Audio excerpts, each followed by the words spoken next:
ওরে বাবারে, এ আমি কি দেখিলাম!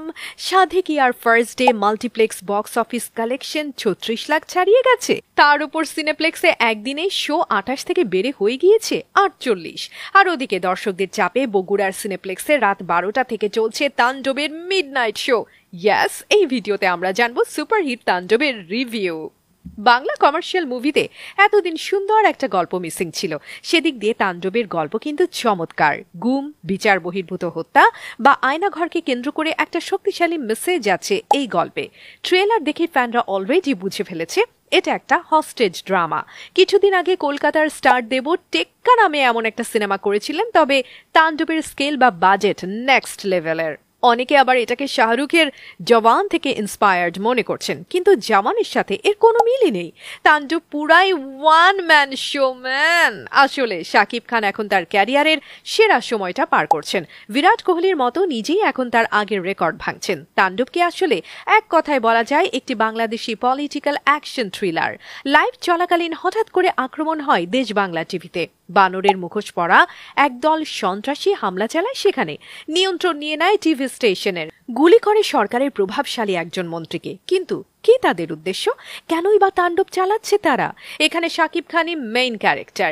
একজন সাধারণ বেকার তরুণ থেকে তার একেবারে সাইকো আর বিপ্লবী হয়ে ওঠার ট্রানজিশনটা অনেক বেশি ভালো ছিল।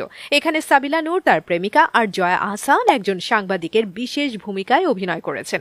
তাণ্ডবের ক্যামিও রোল নিয়ে কথা অনেক হয়েছে, আমি কোনো স্পয়লার দিতে চাচ্ছিলাম না, কিন্তু এরই মধ্যে সোশ্যাল মিডিয়া থেকে ফ্যানরা জেনে ফেলেছে এখানে ইন্ডাস্ট্রির জনপ্রিয় ৩ নায়ক বিগ স্ক্রিনে একসাথে হয়েছেন।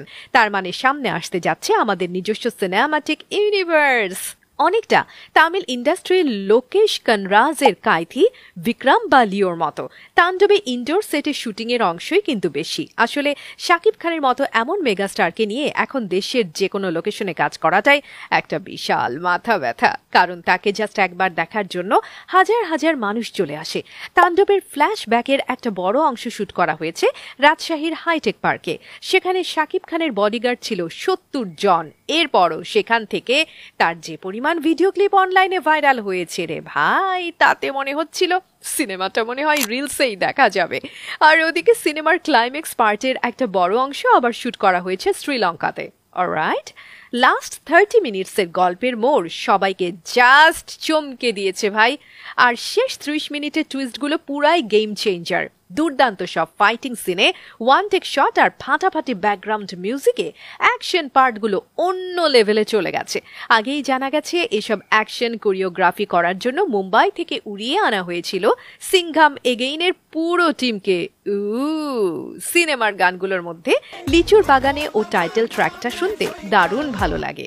যদিও লিচুর বাগানে গানটার প্লেসমেন্ট আরো ভালো হতে পারত। গত বছরের সুপার ব্লকবাস্টার তুফানের পর থেকেই ধারণা করা হয়েছিল এবারের ধামাকাটা হবে আরো গ্র্যান্ড। শাকিব খান নিজেই একটি প্রেস কনফারেন্সে বলেছেন ডাবিংয়ের সময় ছবিটি দেখে তিনি মুগ্ধ হয়েছেন। প্লাস এটিকে রায়হান রাফির সেরা কাজ হিসেবেও বর্ণনা করেছেন তিনি। সব মিলিয়ে মুভির কাহিনী, অ্যাকশন, ইমোশন একটা এক্সট্রা অর্ডিনারি এক্সপেরিয়েন্স। আর সবচেয়ে বড় কথা, তাণ্ডব 2 আসছে ম্যান। বন্ধুরা, আপনাদের মধ্যে কে কে তাণ্ডব দেখে ফেলেছেন প্লিজ জানিয়ে দিন কমেন্ট সেকশনে। কথা হচ্ছে নেক্সট ভিডিওতে। বাই।